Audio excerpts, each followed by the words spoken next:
400 ఏళ్ల క్రితమే ప్రపంచంలోనే జరగబోయే ఎన్నో సంఘటనలను ముందుగానే రాసిన ఒక మహాయోగి ఆ కాలజ్ఞానం రాసిన ఆ గృహ ఎక్కడుందో తెలుసా?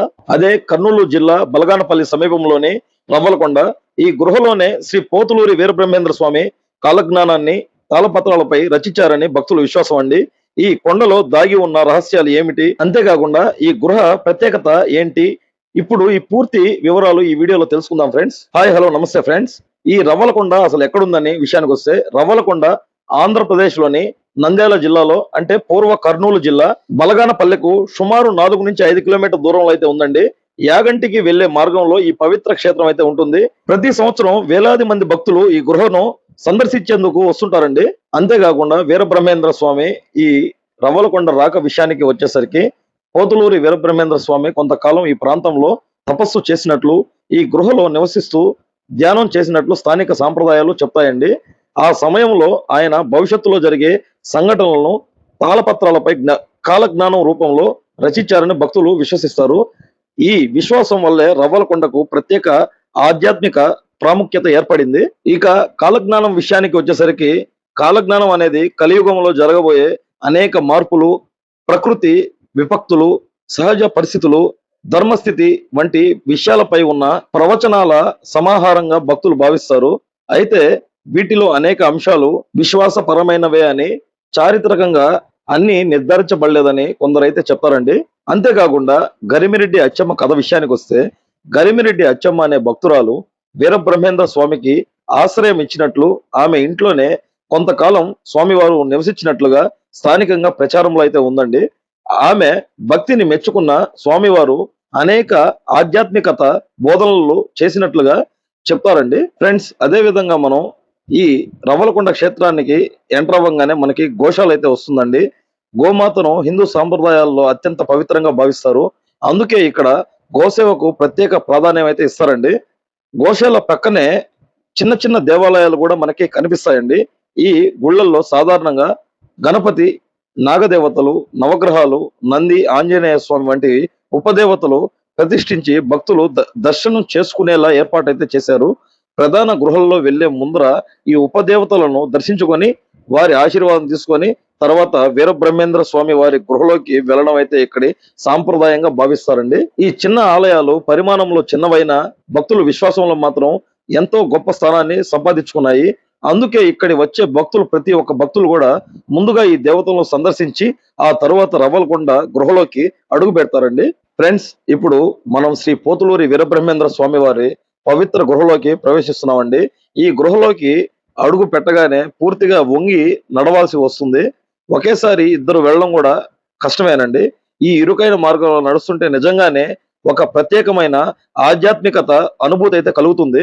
ఈ మెట్ల మీద నుంచి కింద గృహలోకి ఎంటర్ అవ్వగానే లోపలికి వెళ్ళిన తర్వాత ఈ గృహలో అనేక చిన్న చిన్న దారులు అయితే మనకి కనిపిస్తాయండి. స్థానిక విశ్వాసాల ప్రకారం ఈ దారుల్లో కొన్ని దారులు వచ్చేసరికి శ్రీశైలం వైపు, మరికొన్ని యాగంటి వైపు, ఇంకొన్ని స్వామివారు ఇక్కడ నివసించినప్పుడు అందుకు సంబంధించి కోనేరు అయితే ఉంటుందండి. స్వామివారు స్నానం చేసిన కోనేరు అంటారు. ఆ కోనేరు ఈ ప్రాంతంలోనే, ఈ గృహలోనే ఒక భాగంలో అయితే ఉంటుంది. ఈ గృహలో ఉన్న ప్రతి ఒక్క దారి కూడా ఇవన్నీ ఒకదానికొకటి అనుసంధానమై ఉన్నట్లుగా ఈడ మనకి స్పష్టంగా కనిపిస్తాయండి. అయితే ఇవి భక్తుల్లో ప్రచారంలో ఉన్న విశ్వాసాలుగా భావిస్తారండి. ఇదే పవిత్ర గృహలో శ్రీ పోతులూరి వీరబ్రహ్మేంద్ర స్వామి వారు తీవ్రమైన తపస్సు చేస్తూ కాలజ్ఞానాన్ని తాళపత్రాలపై రచించారని భక్తులు విశ్వసిస్తారు. కలియుగంలో జరిగే ఎన్నో సంఘటనలను శబ్దాలు ముందే తెలియజేసిన మహాయోగిగా స్వామివారు కలియుగంలో జరిగే ఎన్నో వింతైన విశేషాల గురించి, ప్రతి ఒక్క దారిద్ర్యపు స్థితుల గురించి ఈ కాలజ్ఞానంలో స్వామివారు పొందుపరిచి, అప్పుడే కాల జ్ఞానానికి సంబంధించిన మహాయోగిగా అయితే ఆయన రూపొందించారండి. దానికి సంబంధించి లక్షలాది మంది భక్తులు ఈ రోజు స్వామివారిని ఆరాధిస్తారు. అంతేకాకుండా ఈ గృహలో మరో విశేషం ఏంటంటే, అచ్చమ్మ గారు ఒక చిన్న రంధ్రం ద్వారా స్వామివారి కాలజ్ఞానం రాస్తున్న దృశ్యాన్ని తొంగి చూసిన ప్రదేశం కూడా ఈ గృహలోనే ఉంటుందండి. స్థానికంగా ఈ స్థలాన్ని చూస్తుంటే నిజంగానే నాకైతే మనసులోకి భక్తి, ఆశ్చర్యం రెండు కూడా కలిగాయి. నిజం చెప్పాలంటే నేను ఈ గృహలోకి వెళ్ళినప్పుడు శరీరం మొత్తం కూడా చెమటలు పట్టిపోయాయి. కొద్దిసేపు ఊపిరి కూడా బిగుసుకున్నట్లు అనిపించిందండి. కానీ ఆ గృహలోని ప్రశాంతత, ఆధ్యాత్మిక శక్తి, స్వామివారు తపస్సు గుర్తు చేసే వాతావరణం, ఆ అనుభూతిని మాటల్లో చెప్పడం చాలా కష్టం అండి. అంతేకాకుండా రవ్వలకొండకు వచ్చే ప్రతి ఒక్కరూ జీవితంలో ఒక్కసారైనా ఈ గృహలోకి వెళ్లి ఆ అనుభూతిని తప్పకుండా పొందాలండి.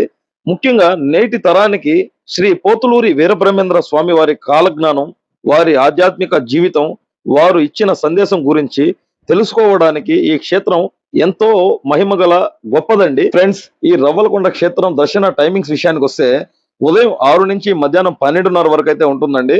మధ్యాహ్నం 2 నుంచి సాయంత్రం 6 వరకు అయితే దర్శనం అయితే ఉంటుందండి. అంతేకాకుండా ఇక్కడ మధ్యాహ్నం, ఉదయం కూడా మనకి ఇక్కడ ఫ్రీ భోజనం అనేది ఈ గుడికి సంబంధించిన యాజమాన్యం అయితే ప్రతిరోజు మధ్యాహ్నం పూట ఫ్రీ భోజనం అనేది ఉంటుందండి. కాబట్టి ఎవరైనా భోజనం చేయకుండా వచ్చినా గానీ ఇక్కడ గుడి దగ్గర భోజనం చేసి వాళ్ళ మనసుకు తగిన విరాళాలు కూడా ఆ గుడికి సమర్పించవచ్చండి. రవ్వలకొండ మనకు ఎంతో గొప్ప సందేశం ఇస్తుంది. భవిష్యత్తు తెలుసుకోవడం కంటే ధర్మబద్ధంగా జీవించడం ఎంతో గొప్ప దారి చూపిస్తుందండి. అదే పోతులూరి వీరబ్రహ్మేంద్ర స్వామి బోధనల సారం అని భక్తులు ఎంతో నమ్మకంగా విశ్వసిస్తారండి. ఫ్రెండ్స్, ఇలాంటి పురాతన దేవాలయాలు, వేల సంవత్సరాల చరిత్రలు, ఆధ్యాత్మిక రహస్యాలు, మనకు తెలియని విశేషాలు ఇవన్నీ మీ ముందుకు తీసుకురావడం నా బాధ్యతగా భావిస్తున్నానండి.